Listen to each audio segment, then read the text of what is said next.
محرم کا مہینہ شروع ہو چکا ہے، اس لیے اس مہینے کے بارے میں چند گزارشات پیش کرنا چاہتا ہوں۔ اللہ تبارک و تعالی نے 12 کے 12 مہینے پیدا فرمائے، لیکن خاص مہینوں یا دنوں کو اللہ تبارک و تعالی نے کچھ خصوصی فضیلت سے نوازا۔ ابھی جو میں نے آیت آپ کے سامنے تلاوت کی، اس میں اللہ تبارک و تعالی نے فرمایا کہ اللہ کے نزدیک مہینوں کی گنتی 12 مہینے ہیں، اور ان 12 مہینوں میں سے منہا 4 حرم، ان میں سے 4 مہینے ایسے ہیں جو بڑی حرمت والے ہیں۔ یہ کون سے 4 مہینے ہیں؟ قرآن کریم نے اس کی تعیین نہیں فرمائی، لیکن نبی کریم سرور دو عالم صلی اللہ علیہ وسلم نے ایک حدیث میں فرمایا کہ ان 4 مہینوں میں سے 3 مہینے تو پے در پے آتے ہیں، ایک ذوالقعدہ، ایک ذوالحجہ، ایک محرم، اور چوتھا مہینہ رجب کا مہینہ۔ ان 4 مہینوں کو اللہ تبارک و تعالی نے حرمت والے مہینے قرار دیا۔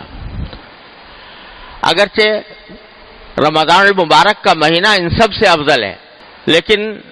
ان 4 مہینوں کا ذکر اللہ تبارک و تعالی نے خاص طور پر اس لیے فرمایا کہ ان 4 مہینوں کی حرمت حضرت ابراہیم علیہ السلام کے وقت سے چلی آتی، اور چونکہ مکہ مکرمہ کے اور عرب کے مشرکین حضرت ابراہیم علیہ السلام کو کسی نہ کسی درجے میں مانتے تھے، باوجود اپنی بت پرستی کے، باوجود شرک کے، لیکن حضرت ابراہیم علیہ السلام کو وہ اپنا مقتدی مانتے تھے، اگرچہ ان کی تعلیمات سے بہت برگشتہ ہو گئے تھے، لیکن بحثیت مجموع حضرت ابراہیم علیہ السلام کی کو اپنا مقتدی مانتے تھے۔ اس وجہ سے رسول کریم صلی اللہ علیہ وسلم کی تشریف آوری سے پہلے بھی جاہلیت کے لوگ بھی ان 4 مہینوں کو مقدس سمجھتے تھے۔ رمضان کا جو تقدس ہے، رمضان کی جو برکات ہیں، وہ نبی کریم صلی اللہ علیہ وسلم کی تشریف آوری کے بعد لوگوں پر واضح ہوئیں، لیکن ان 4 مہینوں کا تقدس حضرت ابراہیم علیہ السلام کے وقت چلا آتا تھا، اور جاہلیت کے لوگ ہر وقت لڑائی بھیڑائی میں لگے رہتے تھے، ایک دوسرے کے خون کے پیاسے ہوتے تھے، ایک دوسرے سے جنگیں کرتے رہتے تھے، لیکن جب یہ مہینے آتے تو اس بات کو تسلیم کرتے تھے کہ یہ مقدس مہینے ہیں، ان میں لڑائی نہیں کرنی۔ اس حیثیت سے اللہ تبارک و تعالیٰ نے ان کو 4 مہینوں کو اس لحاظ سے حرمت والا قرار دیا کہ ابراہیم علیہ السلام کے وقت سے ان کی حرمت چلی آتی ہے، اور اس میں جنگ اور جدال کو بھی منع فرمایا گیا ہے۔ اور قرآن کریم دوسری جگہ فرمایا کہ تم کافروں سے بھی ان 4 مہینوں کے اندر جہاد نہ کرو، قتال نہ کرو، لڑائی نہ کرو، الا یہ کہ وہ خود تم پر حملہ آور ہو جائیں، مجبوری ہے پھر دفاع کرنے کے لیے اپنا مدافعت کرنی پڑے گی، لیکن قتال ان دنوں میں جائز نہیں۔ یہ 4 مہینے میں سے جو جیسے میں نے عرض کیا ذوالقعدہ، ذوالحجہ اور اب محرم کا مہینہ آیا ہے۔ پھر ان میں سے ہر ایک کی اپنی کچھ خصوصیات الگ الگ بھی ہیں۔ محرم کی خصوصیت یہ ہے کہ اللہ تبارک و تعالی نے اس میں روزہ رکھنے کو بڑی فضیلت سے نوازا ہے۔ ایک حدیث میں رسول کریم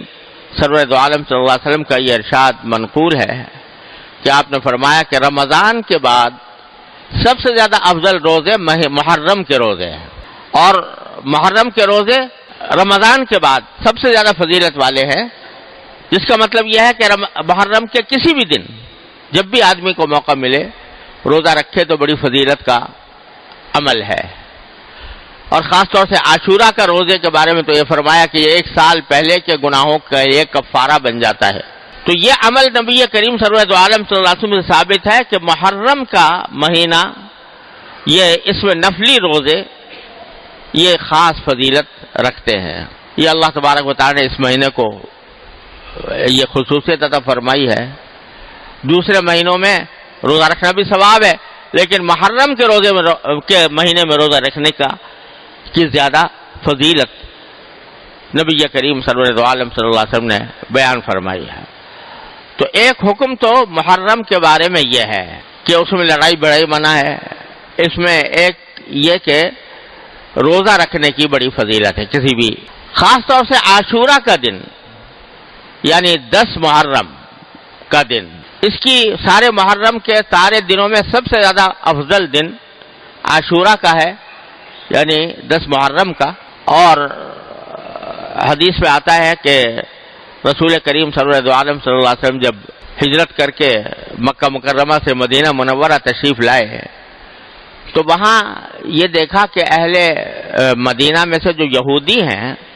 وہ 10 محرم کو روزہ رکھتے ہیں۔ ان سے جب پوچھا گیا کہ آپ لوگ 10 محرم کو روزہ کیوں رکھتے ہیں تو انہوں نے جواب میں یہ کہا کہ ہم اس لیے رکھتے ہیں کہ یہ وہ دن ہے جس میں اللہ تبارک و تعالیٰ نے بنی اسرائیل کو اور حضرت موسیٰ علیہ السلام کو فرعون سے نجات عطا فرمائی تھی۔ مشہور واقعہ ہر مسلمان کو معلوم ہے کہ فرعون کا لشکر حضرت موسیٰ علیہ السلام کے تعاقب میں روانہ ہوا تھا، آگے آ کر سمندر آ گیا تو نبی کریم حضرت موسیٰ علیہ السلام اور ان کے ساتھی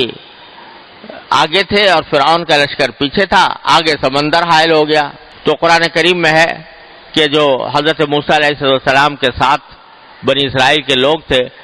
انہوں نے کہا کہ انا لمدرکون، ہم تو دھر لیے گئے، اب یعنی اب آگے ہمارے پاس کوئی راستہ نہیں ہے، آگے سمندر ہے اور پیچھے فرعون کا لشکر آ رہا ہے، تو اب ہمارے بچنے کا کوئی راستہ نہیں۔ تو حضرت موسیٰ علیہ السلام نے فرمایا کلا، ہرگز نہیں، ان معی ربی سیہدین، یاد رکھو میرے ساتھ میرا پروردگار ہے جو میرے لیے راستہ نکالے گا۔ چنانچہ اللہ تبارک و تعالیٰ نے حضرت موسیٰ علیہ السلام کو حکم دیا کہ اپنے عصا کو اس سمندر پر ماریے، تو سمندر پر جب مارا تو 12 راستے سمندر کے اندر ہو گئے۔ 12 راستے، چونکہ 12 قبیلے تھے بنی اسرائیل کے، تو ہر قبیلے کے لیے ایک راستہ دونوں طرف۔ قرآن کریم میں ہے کہ ہم نے پانی کو اس طرح روک دیا کہ ہر طرف پانی جو ہے پہاڑ کی شکل میں کھڑا ہو، کالطود العظیم، ہم ایک بڑے پہاڑ کی طرح ہم نے پانی کو اس طرح روک دیا جیسے وہ دیوار کھڑی ہو گئی،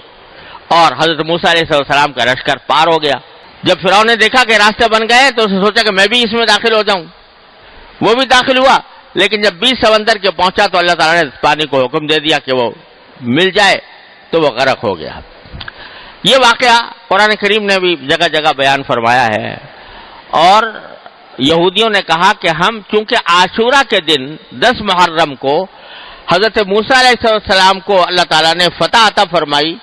فرعون کے اوپر اور فرعون کو غرق کیا، تو اس کی وجہ سے ہم آج کے دن روزہ رکھتے ہیں۔ نبی کریم صلی اللہ علیہ وسلم نے سنا تو آپ نے فرمایا کہ موسیٰ علیہ السلام کے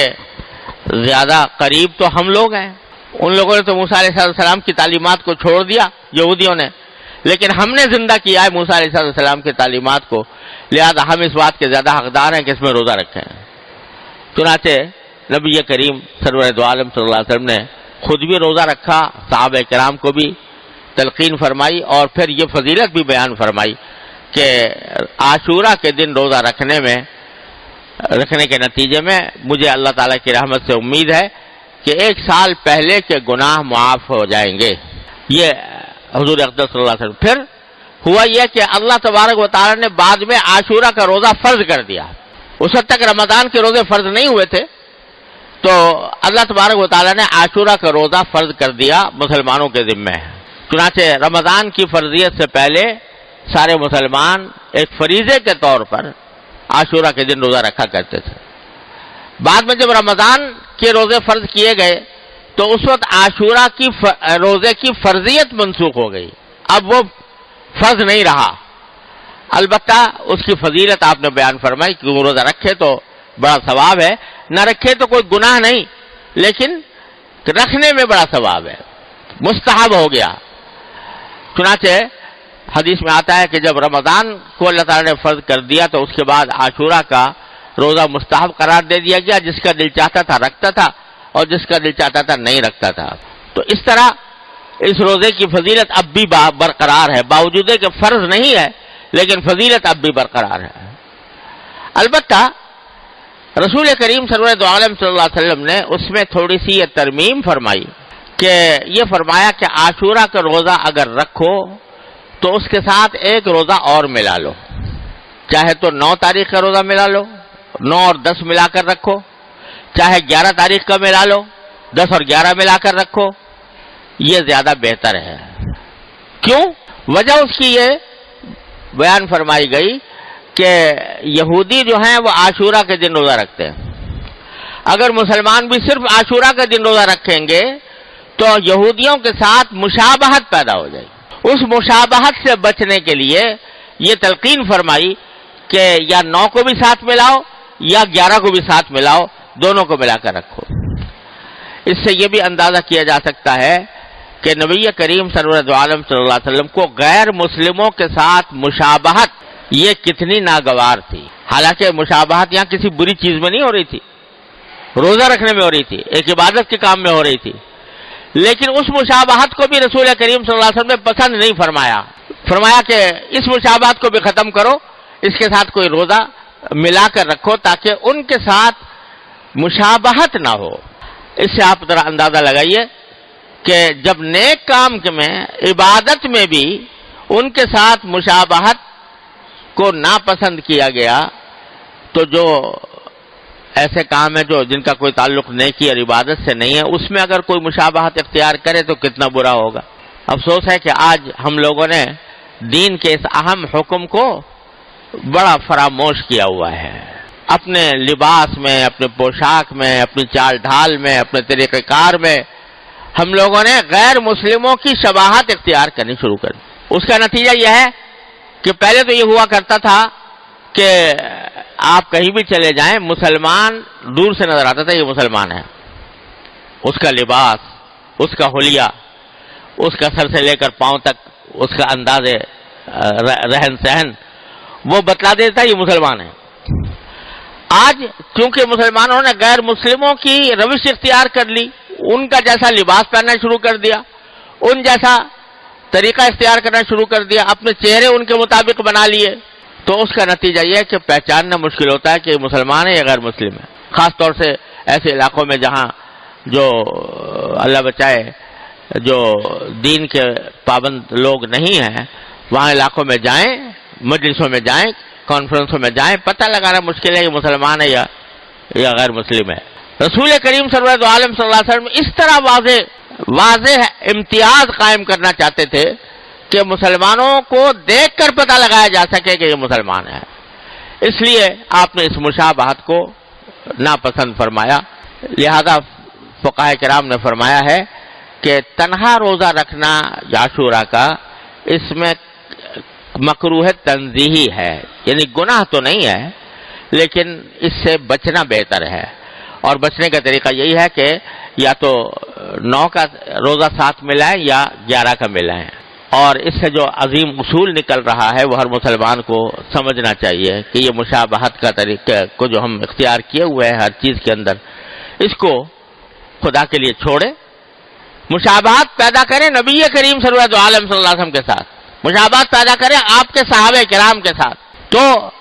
معلوم ہو کہ یہ مسلمان ہے، واقعتاً کے دل میں نبی کریم صلی اللہ علیہ وسلم کی محبت ہے، آپ کے صحابہ کرام کی محبت ہے، لیکن دوسروں کا طریقہ اختیار کر کے مشابہت پیدا کرنا اللہ تعالی ہر مسلمان کو اس سے محفوظ رکھے۔ تو یہ دوسرا حکم ہے عاشورہ کے سلسلے میں۔ تیسری بات جو بعض روایتوں میں آتی ہے وہ یہ ہے کہ رسول کریم صلی اللہ علیہ وسلم نے عاشورہ کے دن اس بات کو برکت کا سبب قرار دیا کہ آدمی اس دن اپنے اہل و عیال کے کھانے پینے میں وسعت سے کام لے۔ ایک حدیث میں یہ الفاظ آتے ہیں کہ اگر کوئی شخص عاشورہ کے دن اپنے عیال یعنی اپنے گھر والوں کے ساتھ کوئی کشادگی کا، وسعت کا معاملہ کرتا ہے ان کے رزق میں، عام دنوں سے کچھ بہتر کھانا ان کے لیے تیار کرتا ہے، عام دنوں سے کچھ زیادہ ان کے لیے فراوانی کرتا ہے، تو اللہ تعالیٰ اس کے لیے برکت پیدا فرمائیں گے۔ یہ الفاظ ہے، اس کے رزق میں برکت ہو۔ یہ حدیث اگرچہ بہت زیادہ مستند نہیں ہے اور سند کے اعتبار سے بہت سے محدثین نے اس کو ضعیف بھی قرار دیا ہے،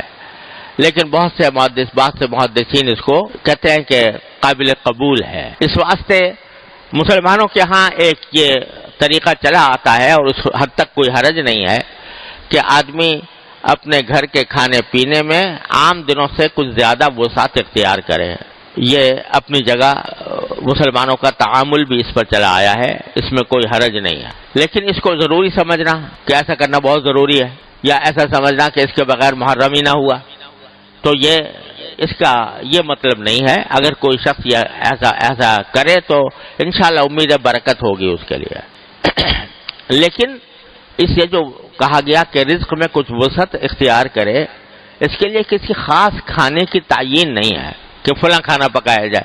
کھچڑا ضرور پکایا جائے مثلا، تو اس کی کوئی تعین نہیں ہے. اس کو اپنی طرف سے لوگوں نے اپنی طرف سے بنا لیا. اور اگر آدمی یہ سمجھے کہ یہ سنت ہے کھچڑا بنانا، تو یہ چیز بدعت ہو جائے گی اور الٹا گناہ ہو جائے گی. ہاں کوئی شخص ویسے ہی کہ سنت سمجھے بغیر اگر کوئی پکا لیا کسی نے تو کوئی گناہ بھی نہیں، لیکن اس کو سنت سمجھنا، کیونکہ عام طور سے لوگ یہ سمجھتے ہیں محرم اور کھچڑا یہ لازم و ملزوم ہے، اگر کھچڑا نہ پکا تو محرم عاشورہ ہی نہ ہوا. تو یہ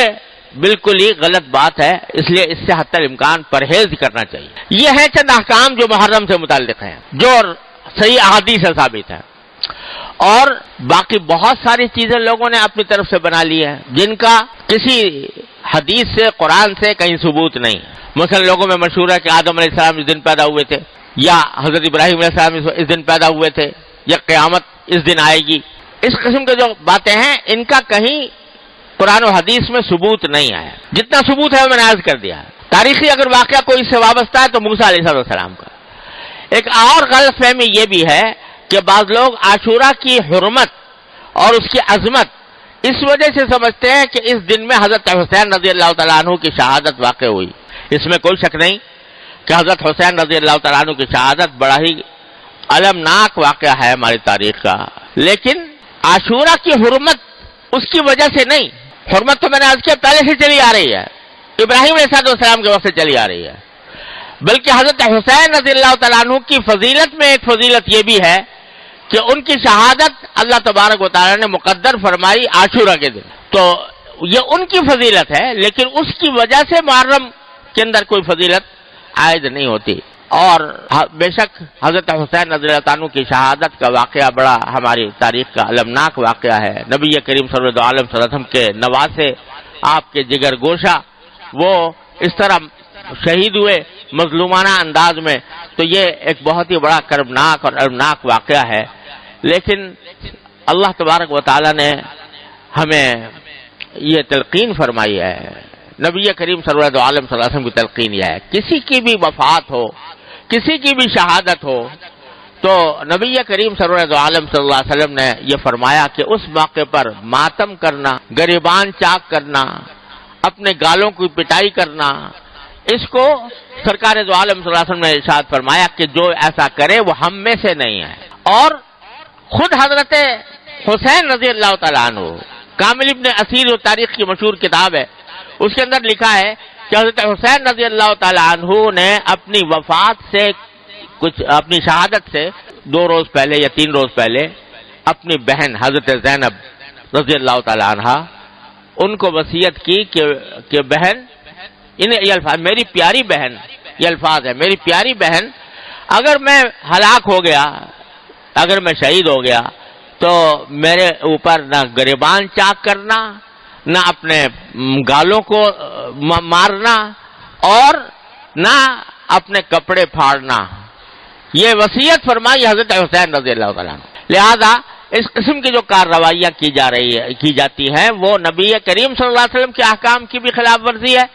اور خود حضرت حسین رضی اللہ تعالیٰ عنہ کے احکام کی بھی خلاف ورزی ہے. یہ بات مناسب اور نصیحت کے انداز میں ان لوگوں سے کہہ دینی چاہیے کہ جو یہ کام کرتے ہیں. لیکن یہ بھی ساتھ میں عرض کر دوں کہ بندے کا کام یہ ہے کہ وہ حق کی بات حق طریقے سے، حق نیت سے اور نصیحت کے انداز میں، شفقت اور محبت کے انداز میں پہنچا دے اس شخص کو جو غلط راستے پر ہے. لیکن پھر اس کی ذمہ داری ہے کہ وہ حق کو اختیار کرتا ہے یا باطل کو اختیار کرتا ہے. انسان کو اس بات کا مکلف نہیں کیا گیا کہ وہ زبردستی دوسرے کو اپنی بات منوائے. قرآن کریم کی وہ آیت جو میں نے پچھلے جمعہ میں پڑھی تھی، نبی کریم سرور عالم صلی اللہ علیہ وسلم سے اللہ تبارک و تعالی نے خطاب کر کے فرمایا لست علیہم بمسیطر فذکر انما انت مذکر، نصیحت ضرور کرتے رہیے، آپ نصیحت کرنے والے ہیں، لست علیہم بمسیطر، لیکن آپ ان کے اوپر داروغہ بنا کر نہیں بھیجے گئے کہ زبردستی ان کو ہدایت کے راستے پر لائے ہیں۔ جب کافروں کے بارے میں نبی کریم صلی اللہ علیہ وسلم کو یہ ہدایت دی گئی ہے، تو اگر کوئی غلط راستے پر ہے مسلمان، اسلام کا دعویٰ کرنے والے، ان کو بھی محبت پیار سے بے شک سمجھا دو، لیکن کوئی آدمی داروغہ نہیں بنایا گیا کہ زبردستی اس کو مجبور کرے کہ نہیں تم میری بات مانو اور اپنی بات چھوڑو۔ لہذا یہ جو ہمارے معاشرے کے اندر یہ ایک بعض لوگوں کا یہ ذہن بن گیا ہے کہ وہ دوسروں کو اپنے عقیدے کی طرف زبردستی کھینچے، اور اگر کوئی نہیں آتا تو اللہ بچائے لڑائی کے اوپر بھی آمادہ ہو جائیں، مارنے پیٹنے پر بھی آمادہ ہو جائیں، اور اسی کی وجہ سے افسوس ہے کہ ہمارے معاشرے کے اندر یہ قتل و غارت گری کا بھی بازار، خاص طور سے محرم کا جب مہینہ آتا ہے تو اس کے اندر لوگ سہمے ہوئے ہوتے ہیں کہ پتہ نہیں کیا ہو جائے گا، اور ایک دوسرے کے اوپر لڑنے مرنے کے لیے تیار ہو جاتے ہیں اور دوسروں کے خون بہانے کے لیے تیار ہو جاتے ہیں۔ ارے یہ تو وہ مہینہ ہے کہ جس کے بارے میں نے شروع میں بتایا کہ کافر لوگ بھی لڑائی اگر ہو رہی ہوتی تھی محرم کا مہینہ کے اندر، لڑائی ان کے نزدیک بھی حرام تھی۔ کافر لوگ وہ لڑائی کو اور کشت و خون کو، خون ریزی کو ناجائز سمجھتے تھے۔ اب اگر مسلمان اس محرم کے اندر ایک دوسرے کے گلے کاٹے، ایک دوسرے کے اوپر حملہ آور ہو، یہ بڑا زبردست عیب ہے جو اس قوم کے اوپر لگ رہا ہے۔ اس سے خود بھی بچنے کی ضرورت ہے اور دوسروں کو بھی بچانے کی فکر چاہیے کہ اس مہینے کے اندر کوئی لڑائی جھگڑا نہ ہو۔ حق بات کہنا ہر مسلمان کا حق ہے،